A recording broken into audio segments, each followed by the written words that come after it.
하나님 아버지, 우리를 보호하시고 우리를 당신의 언약 백성으로 삼으심에 감사합니다. 은혜의 때에 우리에게 응답하시고 구원의 날에 우리를 도우신 주님을 믿습니다. 오늘 우리가 드리는 예배를 받으시고 우리의 삶을 샘물 근원으로 인도하여 주옵소서. 우리의 인생에 닥친 고난과 어려움이 예수 그리스도 안에 있는 하나님의 사랑을 끊을 수 없음을 고백하오니 우리를 당신의 긍휼로 입혀주시고 당신의 사랑 안에 항상 머물도록 역사하옵소서. 우리의 삶에 늘 동행하시며 우리가 힘들고 낙심할 때 우리를 보호하시고 우리를 인도하여 주실 줄 믿습니다. 오늘 예배 가운데 임재하셔서 지난 한 주간 하나님과 멀어진 우리의 삶을 용서하시고 하나님께 소망을 두는 당신의 자녀가 되도록 인도하옵소서. 내가 나 된 것은 하나님의 은혜입니다. 우리와 함께 하신 하나님의 은혜에 감사하며 예수님의 이름으로 기도드립니다. 아멘. 오늘 하나님께서 우리에게 주신 말씀은 고린도 후서 6장 1절부터 13절 말씀입니다. 교독하도록 하겠습니다. 우리가 하나님과 함께 일하는 자로서 너희를 권하노니 하나님의 은혜를 헛되이 받지 말라. 이르시되 내가 은혜 베풀 때 너에게 듣고 구원의 날에 너를 도왔다 하셨으니 보라 지금은 은혜 받을 만한 때요 보라 지금은 구원의 날이로다. 우리가 이 직분이 비방을 받지 않게 하려고 무엇에든지 아무에게도 거리끼지 않게 하고 오직 모든 일에 하나님의 일꾼으로 자청하여 많이 견디는 것과 환난과 궁핍과 고난과 매 맞음과 갇힘과 난동과 수고로움과 자지 못함과 먹지 못함 가운데서도 깨끗함과 지식과 오래 참음과 자비함과 성령의 감화와 거짓이 없는 사랑과 진리의 말씀과 하나님의 능력으로 의의 무기를 좌우에 가지고 영광과 욕됨으로 그러했으며 악한 이름과 아름다운 이름으로 그러했느니라. 우리는 속이는 자 같으나 참되고 무명한 자 같으나 유명한 자요 죽은 자 같으나 보라 우리가 살아있고 징계를 받는 자 같으나 죽임을 당하지 아니하고 근심하는 자 같으나 항상 기뻐하고 가난한 자 같으나 많은 사람을 부유하게 하고 아무것도 없는 자 같으나 모든 것을 가진 자로다. 고린도인들이여 너희를 향하여 우리의 입이 열리고 우리의 마음이 넓어졌으니 너희가 우리 안에서 좁아진 것이 아니라 오직 너희 심정에서 좁아진 것이니라. 함께 하겠습니다. 내가 자녀에게 말하듯 하노니 보답하는 것으로 너희도 마음을 넓히라. 아멘. 오늘 본문 2절 마지막 부분을 보면은 사도 바울은 이렇게 말하고 있습니다. 보라, 지금은 은혜 받을 만한 때요. 보라, 지금은 구원의 날이라고 말하고 있습니다. 우리가 은혜 받고 구원받을 기회는 바로 지금이라는 것입니다. 바울은 성도들에게 지금 이 시간이 중요하다고 강조하고 있습니다. 왜 지금이 중요할까요? 사도 바울은 자신의 인생에 있어서 감당하기 힘든 고난을 겪게 됩니다. 당시 고린도 교회에는 온갖 거짓 사도들과 이단들이 침투하여 바울의 사도권을 공격하며 복음 활동을 회방하고 있었습니다. 뿐만 아니라 고린도 교인들은 바울의 복음 전파에도 불구하고 도덕적으로 무질서했고 타락과 부패에 빠져 있었습니다. 심지어 바울은 고린도 교인들로부터 배척당하고 심한 인격적 모욕을 당하기도 했습니다. 한마디로 총체적 어려움에 직면해 있었던 교회가 바로 고린도 교회였던 것입니다. 이런 가운데 사도 바울은 고린도 교회에 간절한 마음으로 눈물의 편지를 보냅니다. 이 눈물의 편지는 고린도 교회 성도들에게 회개의 반응을 일으키게 만들었고 교회의 질서도 확립하게 되는 계기가 됩니다.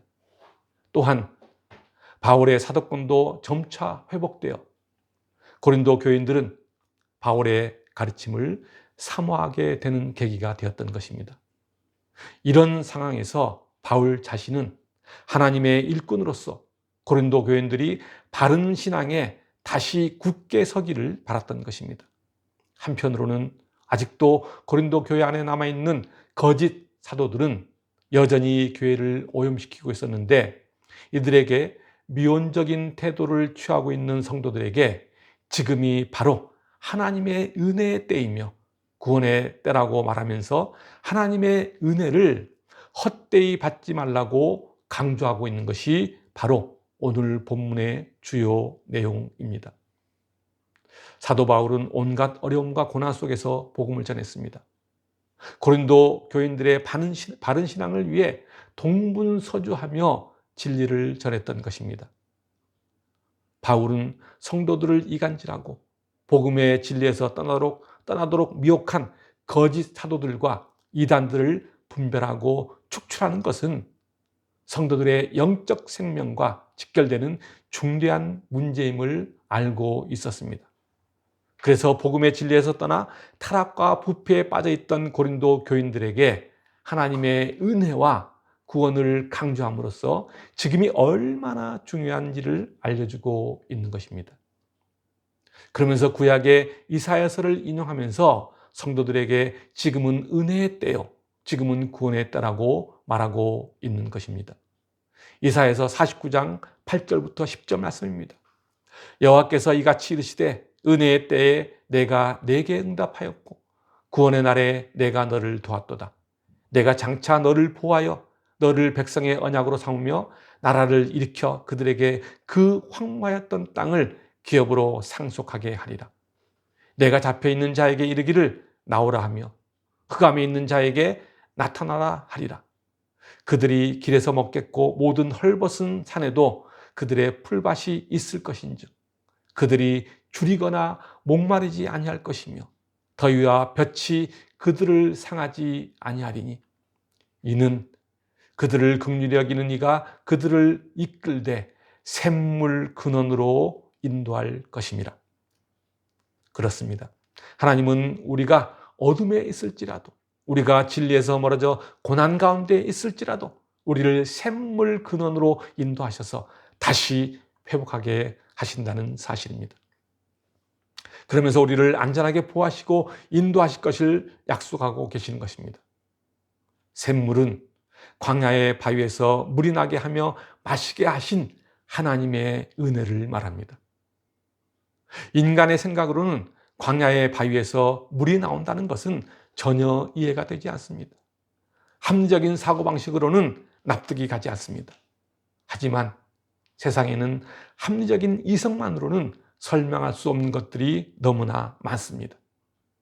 우리의 눈에는 보이지 않지만 여전히 존재하고 우리의 마음을 움직이게 하는 것들이 있습니다.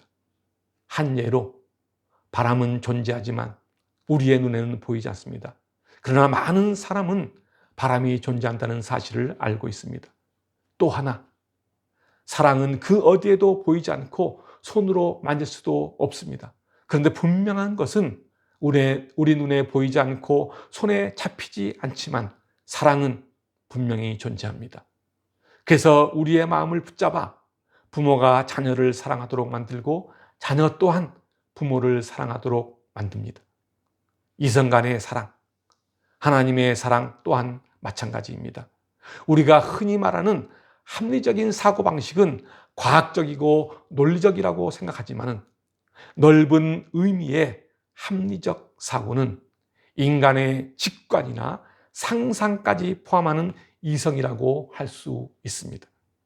직관적으로 바람이 부는 것을 아는 것처럼 사랑이라는 상상의 마음이 우리를 행복하게 만드는 것처럼 말입니다. 그래서 이러한 합리적 사고가 우리가 가진 믿음과 얼마든지 연결될 수 있다는 사실입니다. 성경에서 말하는 믿음은 무턱대고 믿는 그런 믿음이 아닙니다. 히브리서 11장 8절부터 10절에서 말하는 아브라함의 믿음이 그러했습니다. 히브리서 11장 8절부터 10절 말씀입니다. 믿음으로 아브라함은 부르심을 받았을 때 순종하여 장래의 유업으로 받을 땅에 나아갈새 갈 바를 알지 못하고 나아갔으며 믿음으로 그가 이방의 땅에 있는 것 같이 약속의 땅에 거류하여 동일한 약속을 유업으로 함께 받은 이삭 및 야곱과 더불어 장막에 거하였으니 이는 그가 하나님이 계획하시고 지으실 터가 있는 성을 바랐음이라. 아브라함은 하나님의 부르심을 받았을 때 갈 바를 알지 못했지만 하나님이 계획하시고 지으실 터가 있는 성을 바라며 믿음으로 나아갔습니다. 하나님을 믿는다는 것은 어떠한 상황에서도 그분을 신뢰하며 그분께 우리의 삶을 전적으로 맡기는 것을 의미합니다. 이런 과정은 과학적이고 논리적인 이성을 넘어 믿음의 직관이나 믿음의 상상력을 풍부하게 만든다는 사실입니다. 그래서 합리적인 사고는 오히려 믿음의 이해를 확장시켜서 우리를 더욱 풍성한 믿음으로 나아갈 수 있도록 만들어준다는 사실입니다. 아브라함의 믿음이 그러했습니다. 그래서 하나님을 신뢰하는 믿음, 하나님께 맡기는 믿음이 우리가 처한 온갖 어려움과 고난을 이겨내도록 만들어주는 것입니다. 바울이 처한 상황을 다시 한번 들여다봅시다. 4절과 5절 말씀입니다. 오직 모든 일에 하나님의 일꾼으로 자천하여 많이 견디는 것과 환난과 궁핍과 고난과 매맞음과 갇힘과 난동과 수고로움과 자지 못함과 먹지 못함 가운데서도 그렇습니다. 바울은 하나님의 일꾼으로 온갖 어려움과 고난에 직면해 있었습니다. 그럼에도 그는 굳건한 믿음으로 그러한 고난을 정면으로 대응했던 것입니다. 요한복음 16장 33절에서 주님께서는 세상에서는 너희가 환난을 당하나 담대하라 내가 세상을 이겼노라 라고 말씀하시므로 우리를 담대함으로 세상을 이기도록 인도하셨습니다. 그리고 또 세상의 고난이 우리를 힘들게 하고 절망으로 몰아가지만은 로마서 8장 말씀처럼 결코 우리를 하나님의 사랑에서 단절시킬 수 없습니다. 로마서 8장 35절부터 39절 말씀입니다. 누가 우리를 그리스도의 사랑에서 끊으리요? 환난이나 곤고나 박해나 기근이나 적신이나 위험이나 칼이랴. 기록된 바 우리가 종일 주를 위하여 죽임을 당하게 되며 도살당할 양같이 여김을 받았나이다 함과 같으니라. 그러나 이 모든 일에 우리를 사랑하시는 이로 말미암아 우리가 넉넉히 이기느니라. 내가 확신하노니 사망이나 생명이나 천사들이나 권수자들이나 현재 일이나 장래 일이나 능력이나 높음이나 깊음이나 다른 어떤 피조물이라도 우리를 우리 주 그리스도 예수 안에 있는 하나님의 사랑에서 끊을 수 없으리라. 그렇습니다. 우리에게 닥친 고난과 어려움이 절망적으로 보일지라도 그것은 인간적인 생각과 인간적인 눈으로 바라볼 때뿐입니다.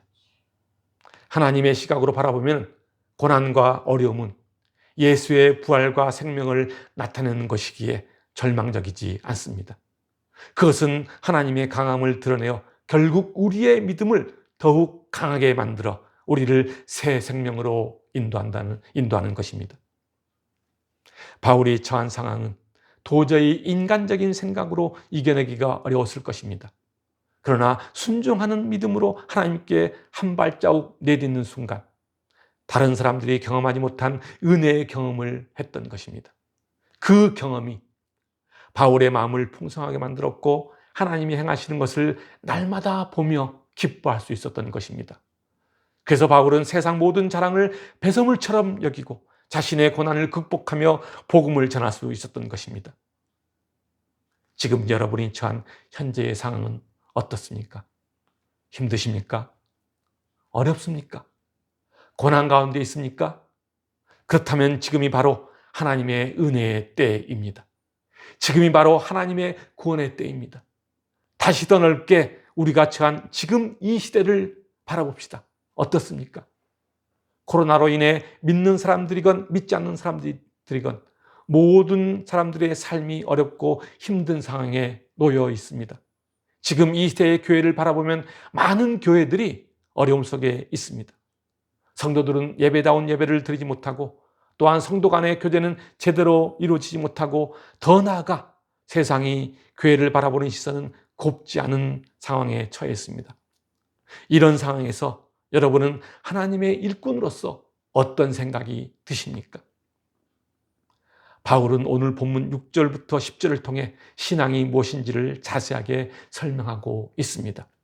6절부터 10절 말씀입니다. 깨끗함과 지식과 오래 참음과 자비함과 성령의 감화와 거짓이 없는 사랑과 진리의 말씀과 하나님의 능력으로 의의 무기를 좌우에 가지고 영광과 욕됨으로 그러했으며 악한 이름과 아름다운 이름으로 그러했느니라. 우리는 속이는 자 같으나 참되고 무명한 자 같으나 유명한 자요, 죽은 자 같으나 보라 우리가 살아있고 징계를 받는 자 같으나 죽임을 당하지 아니하고 근심하는 자 같으나 항상 기뻐하고 가난한 자 같으나 많은 사람을 부유하게 하고 아무것도 없는 자 같으나 모든 것을 가진 자라고 말씀하고 있습니다. 그렇습니다. 신앙은 하나님께 소망을 두고 하나님께 마음을 쏟는 것입니다. 그래서 세상 것에 마음을 담아두거나 세상의 판단에 좌우되지 않습니다. 바울은 견디기 어려운 고난 속에서 세상의 판단과 인간적인 평가에 좌우되지 않았습니다. 세상의 판단보다는 하나님 주시는 판단을 소중하게 생각했던 것입니다. 하나님께 소망을 두고 하나님이 바라보는 시각에 관심을 두며 마음을 쏟았던 것입니다. 우리는 인생을 살아가면서 내가 의도치 않았던 상황에 놓일 때가 종종 있습니다. 인생을 살다 보면 기쁨의 시간도 마주하지만 고난이라는 상황도 자주 마주하기도 합니다. 우리에게 닥친 고난은 내 뜻과 내 마음대로 인생이 펼쳐지지 않는다는 사실을 깨닫게 해줍니다. 사도 바울은 자신의 인생에 있어서 감당하기 힘든 고난을 겪게 됩니다. 그러나 바울은 하나님이 함께 일하는 자라는 자각을 가지고 있었습니다. 하나님이 함께 한다는 자각은 우리가 어떤 어려움 속에 있을지라도 그것을 이길 수 있는 힘을 부여합니다. 소망도 없는 인생을 사는 것처럼 보일지라도 고난과 어려움 속에서 미래가 보이지 않는 인생을 사는 것처럼 보일지라도 하나님의 부르심을 따라 하나님과 함께하는 자에게는 세상에 굴하지 않고 기쁨과 만족과 소망 속에서 하루하루를 살아가는 힘이 존재합니다. 요셉을 보십시오. 그는 커다란 고난 속에서 소망 없는 상황에 처한 적이 한두 번이 아닙니다. 형제들에 의해 웅덩이에 던져지고 애굽의 종으로 팔려가고 보디발 아내의 모함으로 감옥에 갇히는 절망의 인생을 경험했습니다. 절망적인 상황에 놓인 그가 애굽의 총리가 되어 가족의 생명과 이스라엘을 구원하리라고 그 어떤 사람도 생각하지 못했습니다. 그러나 요셉은 항상 하나님이 함께한다는 사실을 믿음으로 고백하였습니다. 그리고 요셉은 하나님이 주신 꿈을 통해 비전을 바라보았습니다. 모든 가능성이 끊어진 상황에서도 그는 하나님께 의지하며 믿음으로 나아갔던 것입니다. 자신과 함께하는 하나님으로 인해 요셉은 더 큰 희망과 소망을 가지고 살 수 있었던 것입니다. 시편 기자는 이렇게 고백합니다. 시편 40편 1절과 2절 말씀입니다. 내가 여호와를 기다리고 기다렸더니 귀를 기울이사 나의 부르짐을 들으셨도다.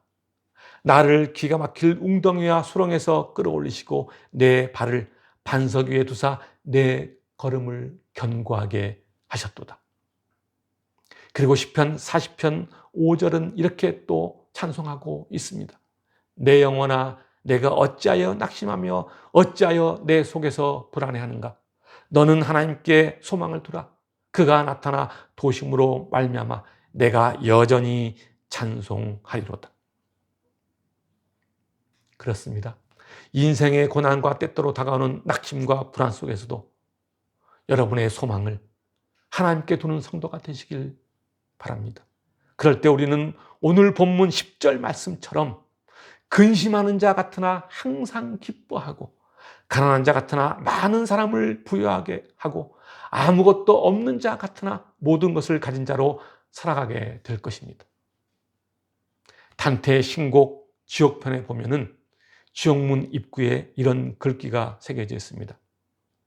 여기 들어오는 자 모든 희망을 버려라. 그렇습니다.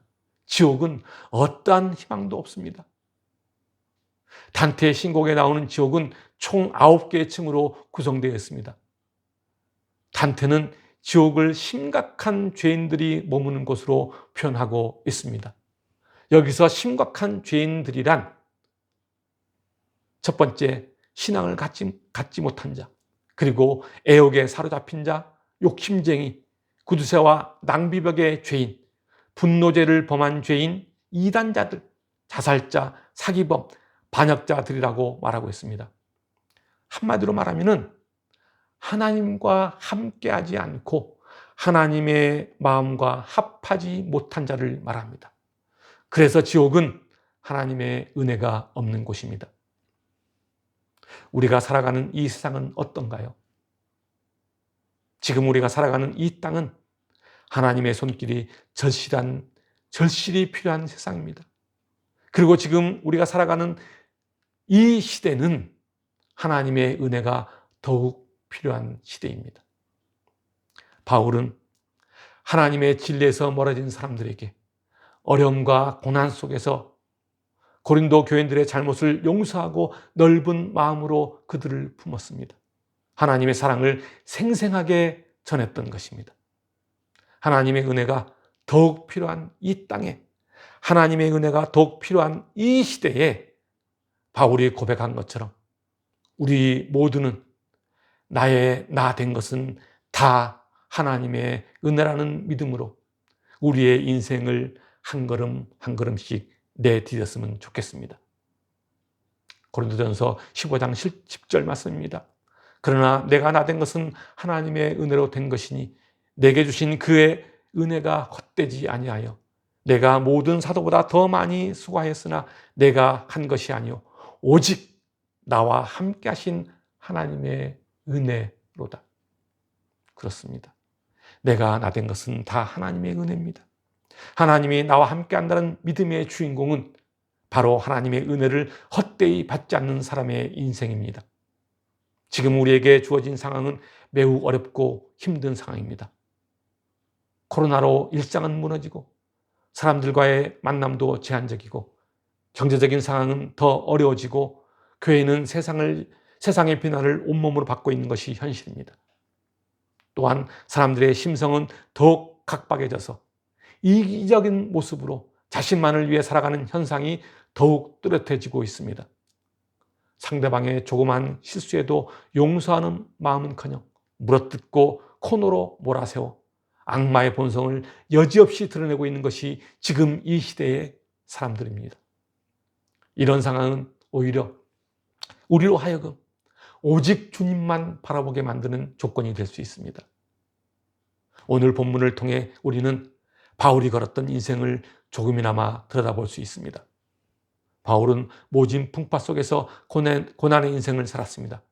사람들로부터의 비난과 수치와 거절, 그리고 육체적인 고통과 사도권까지 공격을 받으며 총체적 어려움 속에서 살았습니다.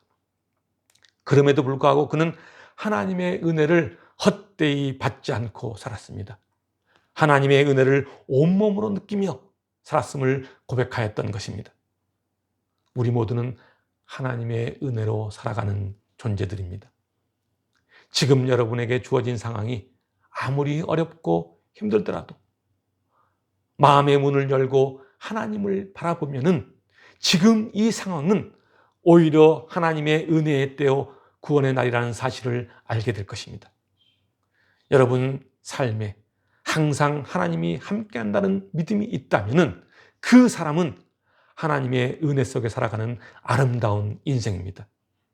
그 은혜에 감사하는 삶을 사시는 여러분이 되시길 바랍니다. 그것이 이 땅에 하나님의 향기를 날리는 믿음의 성도 모습입니다. 하나님이 항상 함께하는 여러분 모두에게 지금은 은혜 받을 만한 때요, 지금은 구원의 날이 되시길 주님의 이름으로 간절히 축원합니다. 기도하겠습니다.